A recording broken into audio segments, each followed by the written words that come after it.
Ito yung isang t-shirt na nabili natin. Buksan natin. Ito yung sticker niya. Gabiteño Worldwide. Alright. Natin to. Ang ganda ng print na ito. Ito siya, no? Ayan.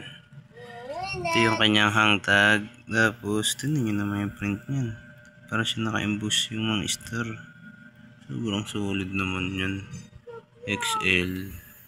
Tama yung size. Tingnan nyo naman yung design yan. Bang! Gabiteño Worldwide. Tapos ito yung etiketa niya.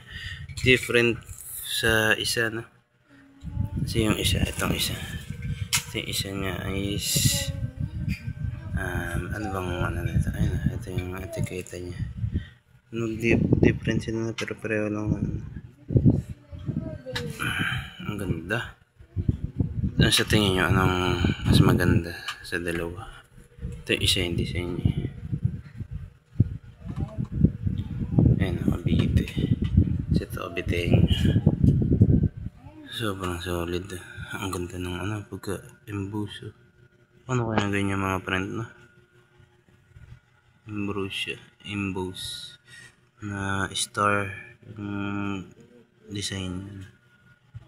Ang ganda sobra. Front print lang to, wala to sa mga likod. Yan lang ang ating print sa harap. Gabiteño. Sarap ko mag-collect ng mga Cavite na shirt, no? Kaso mamahal kasi nung iba eh. Kaya parang ito muna ang gagawin natin.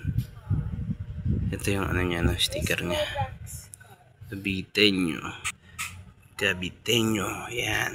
Sa mga Gabiteño dyan. Ito gray. Gray lang talaga siya. Light gray ba to?